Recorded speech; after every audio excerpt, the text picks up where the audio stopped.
I was saying I'm very pleased to be here. Honored to receive this invitation. And I'm really pleased to be part of such a nice interdisciplinary group. It's also quite a clever idea to have the economists speak first and then, let the party start. When I was invited to speak here, we had a few exchanges with Despina, and I asked her, what would you like me to do? She gave me such a tall order that I'm not sure I'm going to do justice even to 1/10 of what she asked me to do, but at least I will try. First of all, let me tell you one thing. This is a workshop about change the model, and I may have taken the title a little bit too literally. I have changed the model entirely, so much so that I don't have a model behind me. Normally when I speak, I have a model, I have generally econometric estimations, I have some predictions, some forecasts, lots of advice or conclusions that is derived from that. And today I don't have any one of those. There's no sophisticated model to guide me through this speech. So I'm either a humble economist, if something like this exists, or a very brave man. I have been called both at times, and I'm not sure I'm either. But let me first do the usual disclaimer. I'm speaking here on my own behalf, so I'm not representing the United Nations or its Secretary General. All of those things that I'm going to say in a minute are just things that come from my own thoughts on this topic. Now, talking about change the model, I would like to start by taking you to the turn of the century or the millennium. Let me say first of all a few words about the Millennium Declaration. I would like to try to capture the spirit of that moment, but it's very difficult now. We are in 2011. We are in the middle of a crisis that doesn't seem to go away, regardless of what measures are being taken. So it's very difficult to go back and think about that moment. But the Millennium Declaration was actually a landmark event. It was a way. I consider this as one of the finest hours of humanity, at least from our professional perspective. It was something that was done by all the member states of the United Nations with a clear objective to free the human beings from wants and needs. And everyone came together. When I say everyone, it's really everyone. The developed countries, advanced economies, developing countries, we call them sometimes donors and recipients depending on the framework you're in, multilateral organizations, civil society, and all of us, the development practitioners, we have all come together, we have set ourselves some targets, and we've agreed to work together towards these common set of goals. Now, were these goals perfect, the Millennium Development Goals? Of course not. There are a lot of gaps, there are a lot of things that were missed. We have tried to perfect them as we go along, and we still don't even have a perfect set of goals. But are we better off from where we started off? I think so. So everyone came together and everyone made a promise to work together towards achieving all these goals. And from the moment I joined the United Nations until now, and I think for my entire career, I will consider this as an effort to keep the promise, to do our best to keep the promise. The most important thing, though, the goals have transformed the entire development landscape fundamentally.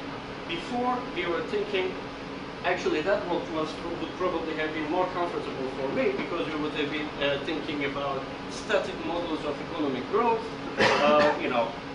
You throw in capital, you throw in labor, there is technology, there is institutions, there is innovation, and all of this meshes up in a very complicated and sophisticated way.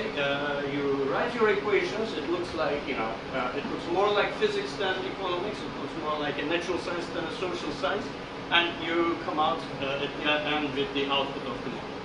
But we have put, with the Millennium Development Goals, a human beings at the center, left, right, and center. And the human development became at the heart of the started being at the heart of the debate. And again, from my perspective, the world would never be the same. Now, fast forward to 2011, we have the impact of the crisis. We have the aftermath of it to deal with. There is austerity measures. The budgets are being cut everywhere, and in fact, the crisis has also caused some sort of loss of confidence in the profession of economics.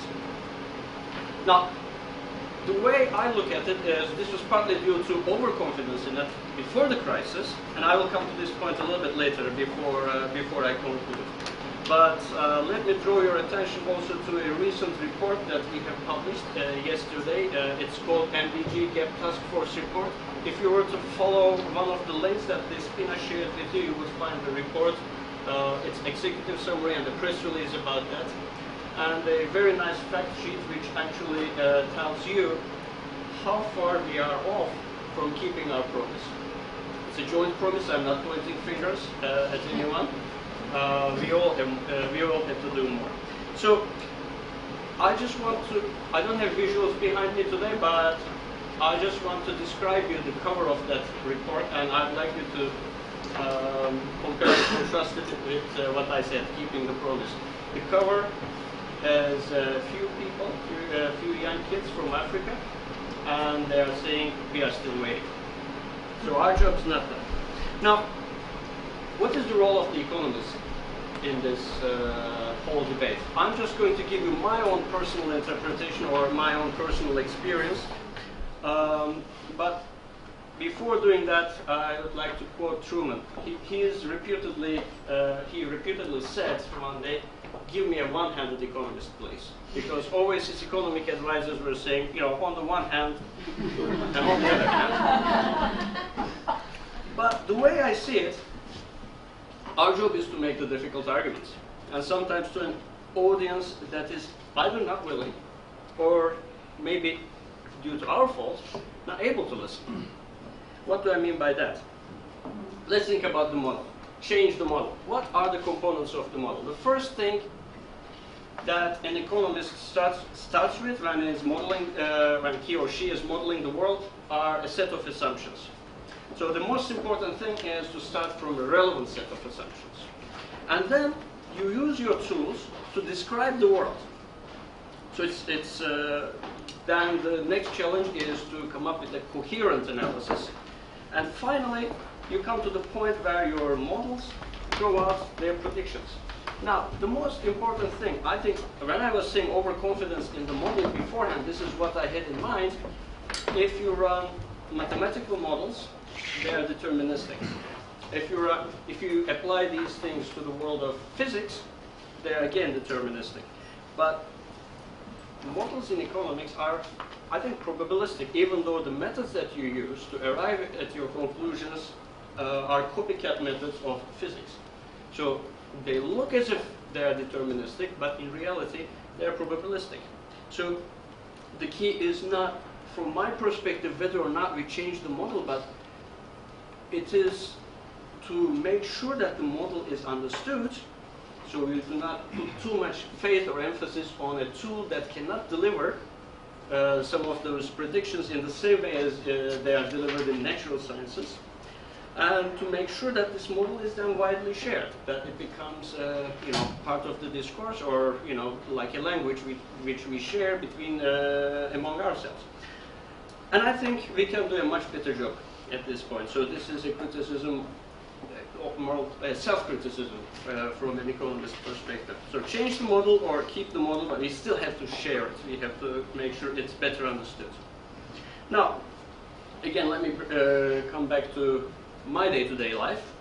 In a world where everybody is tightening belts, our job is to be, in my opinion, to be the conscience of the world, especially of the parts of the world whose voices are not heard as much as some others.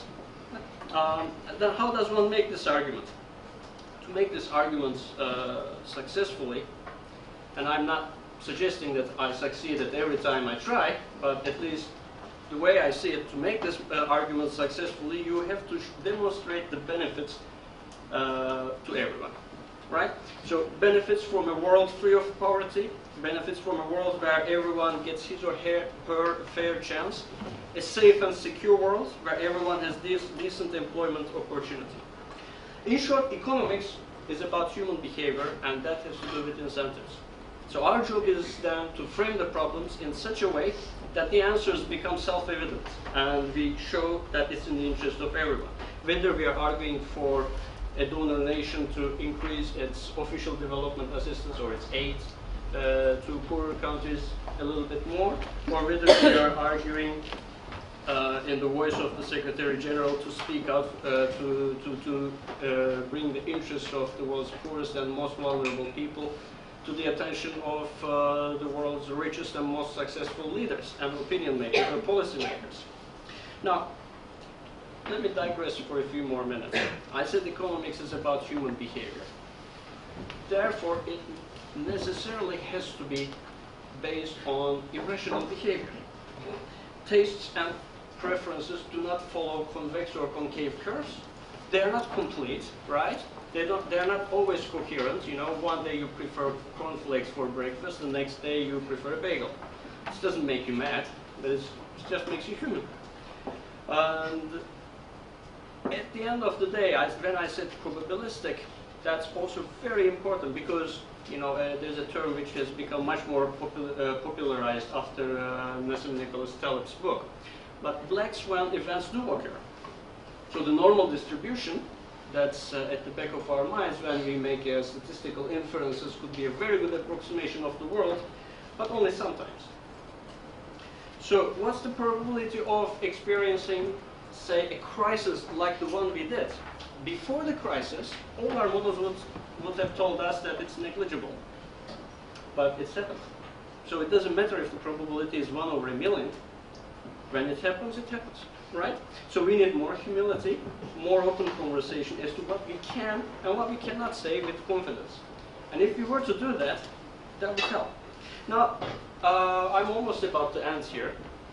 And I must admit today, both professionally and you know, in my own personal quest as well, academically or intellectually, we find ourselves in a position where we have more questions than answers.